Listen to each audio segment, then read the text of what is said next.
दयाला क्षमा को पाला सत्यमयी दया को धारण स्वतः विचारण कर्म निवारण बोधयी बंधन तोरी जीवन छोरी कर निज ओरी परख दई बिनव चरणा काज सुधरना तुम्हारी शरणा शांति आई सद्गुरुदेवा दया धरेवा पार करेवा भव सागर निरहंकारी जग से पारी बोध रूपारी दुख हर रहित वासना में तृष्णा हर उसासना गुण आदर त्याग करंता आसन हंता भाषण तंता नयनागर बंदव गुरुवर देव सहज स्वाभाविक ज्ञान निधि करनहार भव छेव जहान संशय है दीन कृपा कर ज्ञान जहि ते सब जालन लखे कौन बान अरुझान करहु समन दौशन मुख पारखी शीस भेंट धरि हाथ वचन उचारो बंदगी सत्य प्रेम के शाहे बंदगी शाहे बंदगी शाहे सद्गुरुदेव की जय संत समाज की भक्त समाज की शाहे बंदगी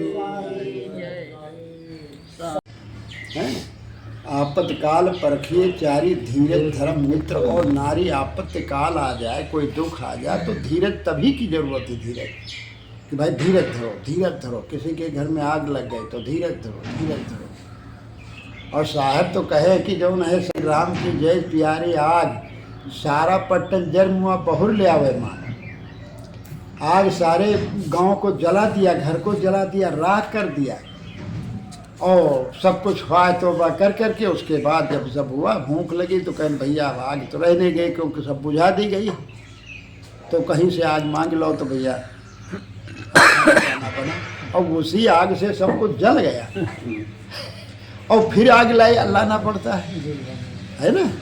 तो ऐसी प्यारी होनी चाहिए दुख हो मुसीबत हो तो अपनी भक्ति से अपनी शक्ति से अपने सिद्धांत अपनी रहनी से जो है इधर उधर डिगे ना अडिग रहे भूरूप पर गाय ज्ञान तलवार ज्ञान की तलवार कह करके अडिग रहे। अडिग का मतलब होता औपसर्ग लगता है यानी डिगे ना अपनी जगह से हटे ना टूक टूक चाहे तन कटे तबो न सत्य को ठेल सत्य को न ठेले। चंद्रशेखर मारे जाने लगे जब जेल में जेलर जब वहाँ जज ने आज्ञा दिया कि इनको एकदम से इतना मारो अंग्रेज जज तो मारना जब शुरू किया तो मारते मारते उनकी खाल एकदम निकल गई खून सब पूरे शरीर में कोड़े लगाते लगाते निकल गया। तो कहा कि हाँ तो कहा कि ये बताओ आप कहोगे बोलो तुम्हारा बाप कौन कहें भारत माता हिंदुस्तान पिता कौन हिंदुस्तान माता कौन भारत माता कहें ये सब तो वापस ले लो फिर मारे फिर बोल का है फिर कहा हमारा जो है पिता हिंदुस्तान माँ हमारी भारत माता है वापस ही नहीं किए शब्द वो और कैसे खड़े रहे टस से मस अंग्रेज हाल गया कि अरे दादा ऐसा जड़ा पूरे शरीर को जो है चमड़ी उघाड़ दी गई लेकिन तब भी टस से मस नहीं हुआ अपनी वाणी अपने देश की आन बान शान के लिए जरा भी इधर उधर किया। अब जो है हिलाए शरीर को ऐसे ऐसे पुरुष हुए सब। तो हम लोग तो कौन हमारे परिवार है कौन लड़के बच्चे हैं किसके लिए कि हाय दादा आप शादी कैसे कर रहे हाय दादा आप खेती कैसे कर रहे है दादा ब्याज क्या है उनको देना कैसे करेंगे? हाँ पत्नी के गहने क्या करेंगे? हैं लड़की की शादी निपटाना है उसमें दहेज देना है दादा, अब कहाँ से लाएंगे? अब कहाँ से? ये तो कोई तृष्णा है नहीं, न ये कोई मन वासना है। तो इस तरह की क्यों बनाओ वासना? हानि लाभ जो होता रहता है जीवन में, सब लाभ ही लाभ नहीं होता। आदमी हंसता ही हंसता नहीं रहता, रोता भी है कभी, आंसू आते हैं, है ना। तो ये जीवन के उतार चढ़ाव ऐसे लगे रहते हैं, लेकिन तो भी हम अपनी जगह कर रहे हैं। यह डुबा दे जो जहाज़ों को उसे तूफान कहते हैं, जो तूफानों से टक्कर ले उसे इंसान कहते हैं।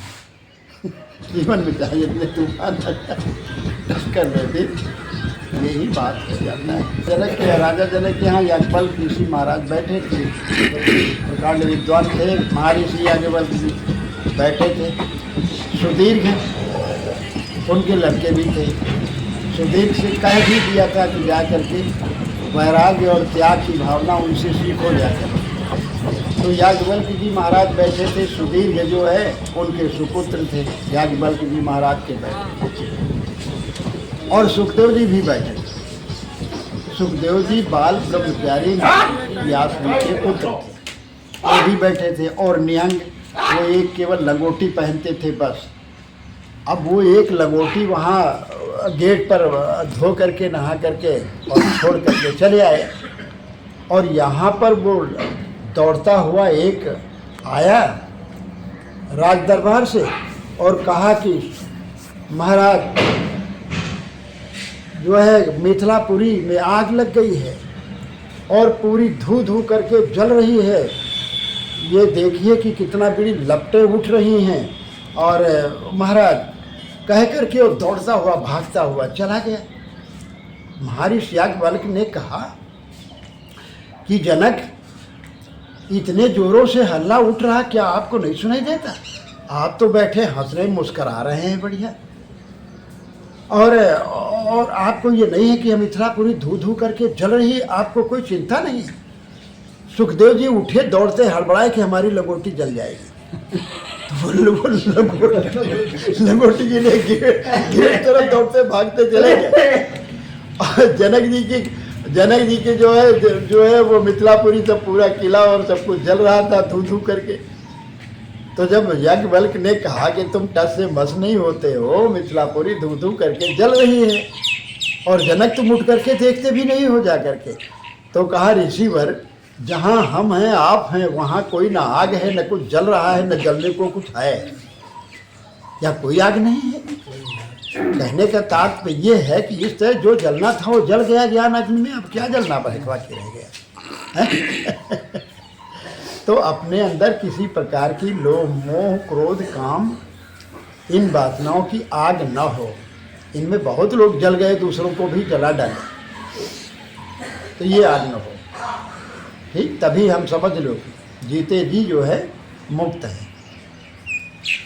इसीलिए जनक को विदेही कहा गया। देह में रहते हुए भी आसक्ति रहित, घर में रहो, धन का जो है सब उपयोग करते रहो, लेकिन उससे आसक्ति उनमें न हो। सदगुरु अभिलाष साहब हमेशा कहते थे ये कागज़ के टुकड़े हैं, और वो रखते भी एक छदाम नहीं थे। अपनी झोली उनके कलम पड़ी रहती थी, वे कुछ रखते भी नहीं थे, ऐसे ही झोली रखते थे। किसी को देना होता तो किसी को कह देते थे कि लो इनको कुछ दे दो। कोई विद्यार्थी आ जाए, कोई लड़की आ जाए विद्यार्थी, कोई लड़के आ जाए विद्यार्थी, तो विद्यार्थियों को दे देते थे, साधु संतों को दे देते थे। इस तरह दे दे, उठा के दे दे, कोई दे दे, उसके बाद हाथ धो ले, फट दे। तो वो नहीं, कुछ इस तरह मतलब भाव ये होना हम चाहिए, कोई आसक्ति नहीं।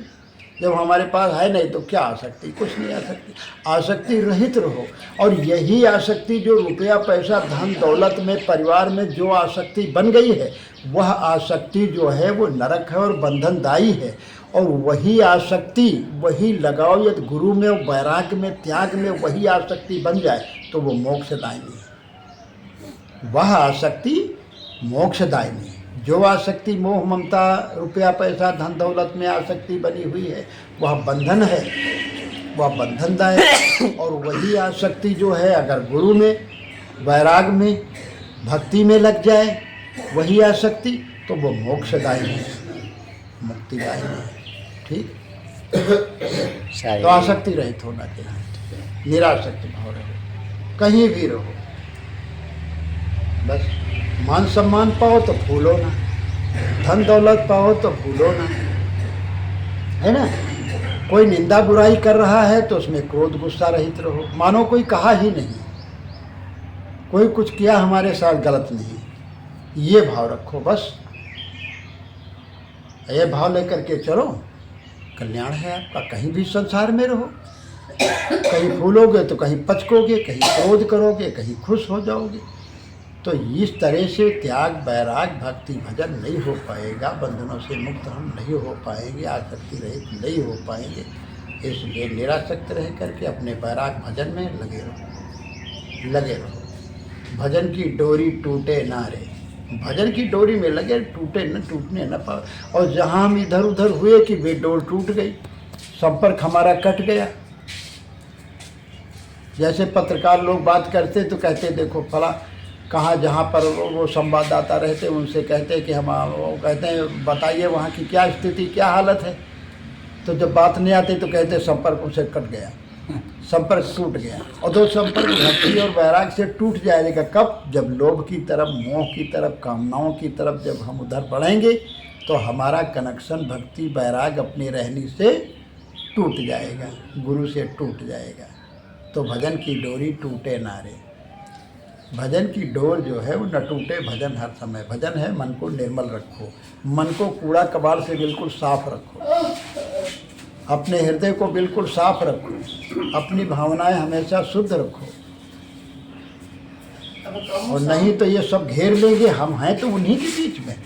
संसार को, हम संसार में हैं, संसार के माया मोह को हम दूर किए हैं। और जहाँ उधर हम बढ़े तो मानो हम संसार में, संसार के दलदल में फंस जाएंगे।